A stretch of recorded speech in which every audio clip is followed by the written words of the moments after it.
Hi, my name is Will. Now, in sales, facing rejection is part of the game. But just because rejection is a given for salespeople, it doesn't mean that you've got to let it drag you down. In this video, I'm going to show you 5 ways to overcome rejection in a way that will put you in the right mindset to pick yourself up and get yourself on the path to blowing past your sales goals.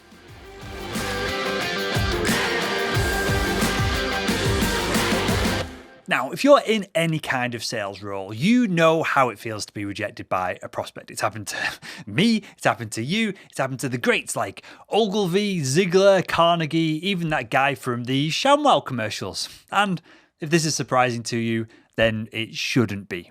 We all get rejected. The point is, even if you're selling an amazing, the most mind-blowing, revolutionary product that's on the market today, some of your prospects are going to say no when you call them or you email them. And of course, when that happens, it can be a little bit demoralizing. It can sap your motivation to keep making calls. It can throw off your trajectory towards hitting your sales quota, and it can ravage the sense of fulfillment that you can get from connecting people with a product that you truly believe in. But the motivation, the drive, the purpose, it can all be restored when you reframe rejection with the 5 concepts I'm going to share with you in this quick video. And these aren't hacks, these aren't quick wins or any other, quite frankly, just bullshit ways to break through rejection. There's no quick fix for this kind of stuff. But if you do want to take this given of sales, rejection, and turn it on its head, you can start by internalizing these 5 concepts that we're going to run through right now.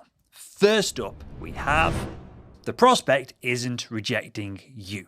Now, the concept is that the prospect isn't rejecting you personally. They're rejecting your pitch, your product, or even your timing. And there's a reason why I've started with this one, because honestly, this is the concept you're going to easily improve the most from. Concept 4 is similar, but more on that in a second. Now, when you hear that dreaded no, the dial tone or the deafening silence on the other end of the line when your prospect slams down that phone on your, metaphorical head, right?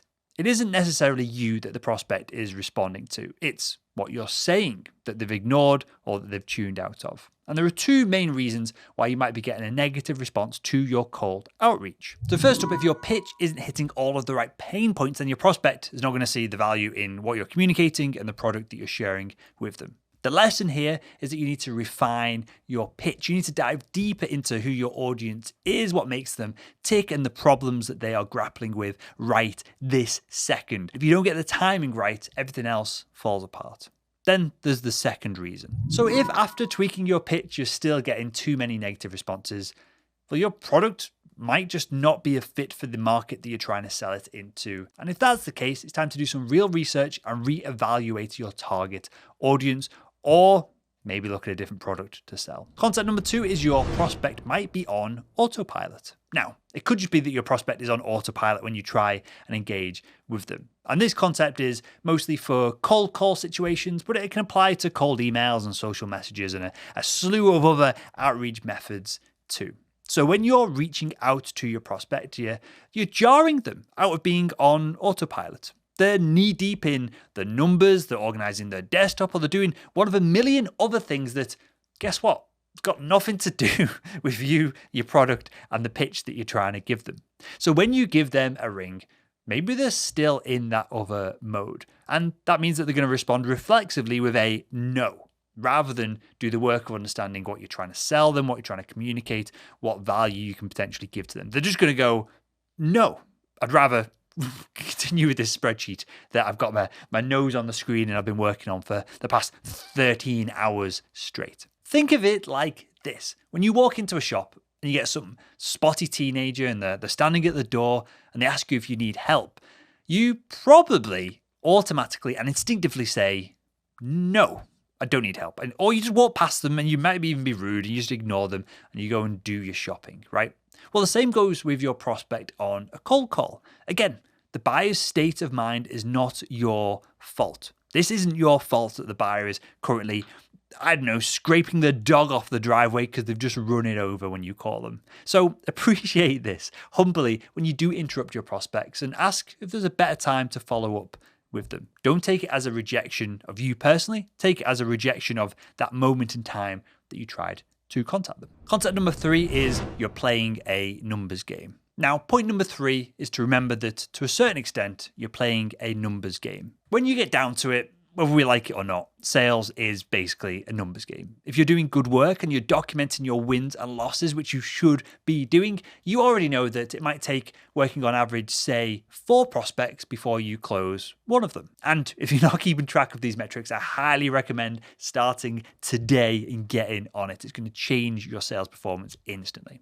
Now, this information on your win-loss ratio tells you that for every perceived failure, which might be a hang-up, a negative response, or a no from a prospect, you're actually getting one step closer to closing a deal. So rather than dwelling on the no that you get on the call in the moment, think of each of these no's as necessary steps to securing a yes from a prospect and converting them from a prospect into a buyer. And then we have concept number 4, a no often means not right now. So a no from a prospect when selling to them often means not right now, not this second, not in this moment that you've caught me. And in fact, it rarely ever means never contact me again. No doesn't necessarily mean never. Because you might have the perfect product, a primo pitch, and a very qualified prospect, but if the timing isn't right when you reach out to them, they're still not going to be able to give you their business. This, however, is not a loss. Instead, it's up to you to determine the why behind the prospect's no before you cut off the conversation, before you allow them to cut the conversation short with you as well. If the prospect gets back to you with, oh, I'm just really busy this quarter, or, well, we're right in the middle of a transition period from one company to another, then this is a sign that you should perhaps reach out to them later on, a month, a week, even a day, whatever it is. So ask them. Don't guess this. Ask them when is a good time to follow up before you hop off the phone. And with a few simple questions, you've turned what other salespeople would perceive as a negative response into potential business further down the line. All right, last but certainly not least, we've got an idea that you should remember for the rest of your sales career. This is incredibly important. Concept number 5 is to remember this is just business. It's just business. It's just business. It's just business. Drill this into your brain, right? So when you get rejected, you're not being attacked. You're not under assault. The prospect isn't going to jump through the Zoom call and strangle you for pitching your product in a way that they didn't like. The real stakes are actually pretty damn low with all of this. You're just doing business. The prospect that you're selling into probably has a sales team, and they might be doing exactly what you're doing as well. And all you're doing is communicating on behalf of a company that you represent. And the sooner that you adopt the idea that it's just business, this attitude, the sooner that you're going to accept that, number 1, nobody's actually going to hurt you here. And number 2, well, you're just doing your job. You're doing what you've been paid to do.